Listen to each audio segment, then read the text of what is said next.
Assalamualaikum warahmatullahi wabarakatuh.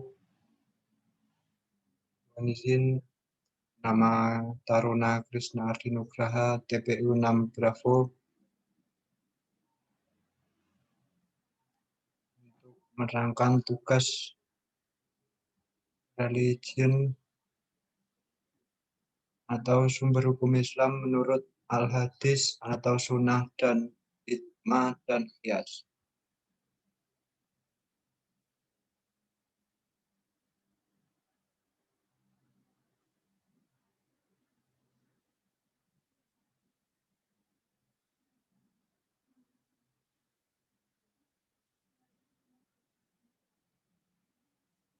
Assalamualaikum warahmatullahi wabarakatuh. Pertama-tama, sumber hukum Islam menurut Al-Hadis atau Sunnah. Hadis. Al-hadis secara harfiah dapat diartikan sebagai perkataan sabda, percakapan atau perbuatan, sedangkan secara terminologi hadis didefinisikan sebagai catatan yang bersumber dari pernyataan dan tingkah laku Nabi Muhammad SAW yang dijadikan landasan syariat Islam.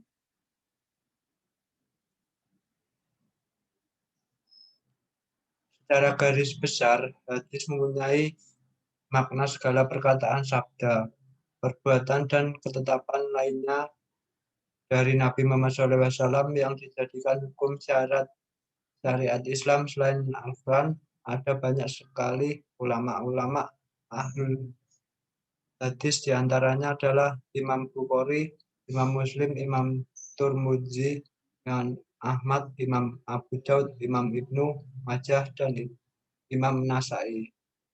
Pengertian hadis menurut kalangan ulama.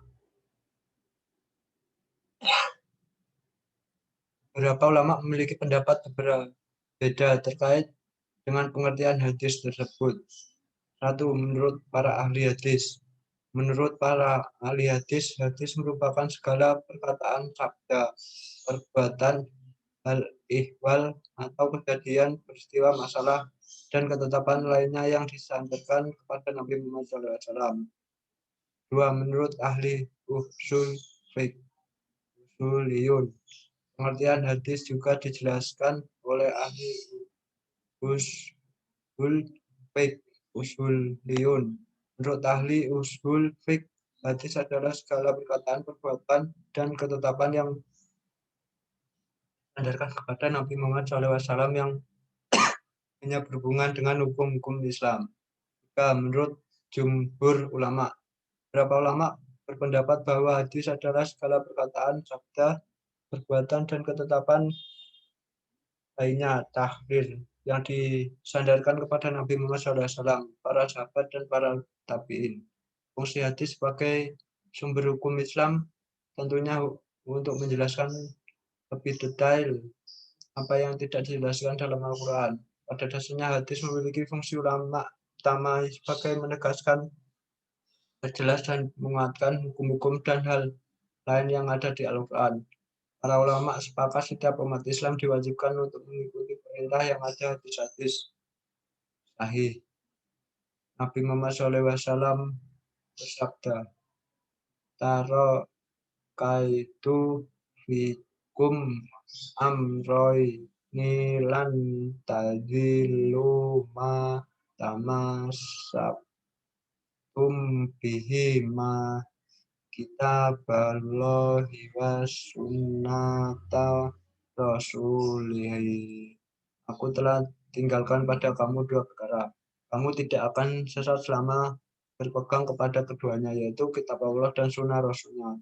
Hadis Sholih Ghairihi HR Malik Al-Hakim Al-Baihaqi Ibnu Nas Ibnu Has disaksikan oleh Syekh Salim Al-Hilali di dalam At-Tahsim wal Minah fil Intisari Sunnah.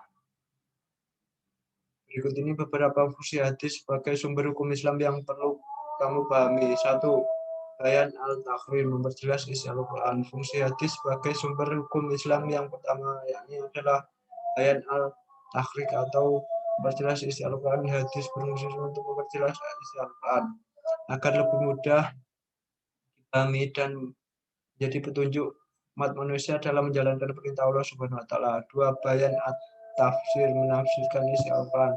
Fungsi hadis sebagai sumber hukum Islam berikutnya yakni sebagai bayan at-tafsir atau hadis berfungsi untuk menafsirkan isi Al-Quran.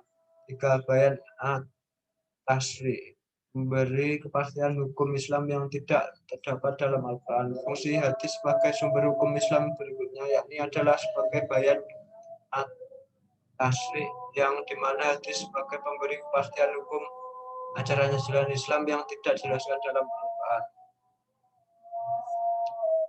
4. Bayan nasak, mengganti ketentuan terdahulu.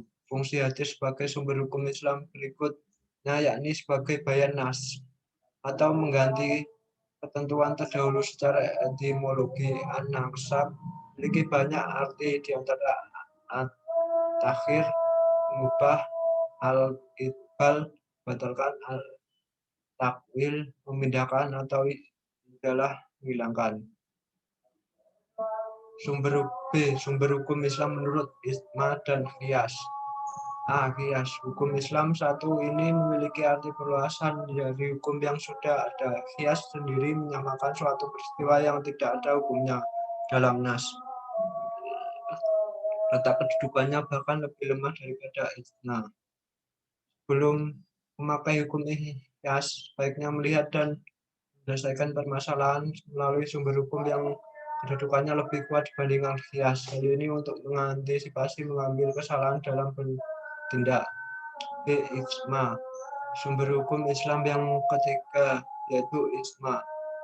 Ijma sendiri memiliki arti kesepakatan para ulama dalam menetapkan suatu hukum-hukum dalam agama berdasarkan Al-Quran dan hadis dalam suatu perkara yang terjadi. Ijma sendiri memiliki dua tingkatan, yaitu ijma syar'i yang artinya mereka mentaati semua kesempatan yang telah disepakati bersama. Ijma kedua yaitu ijma sukuti, di mana Imam Syafi'i berpendapatan bahwa ijma ini tidak dimasukkan dalam kategori ijma karena beberapa alasan tertentu.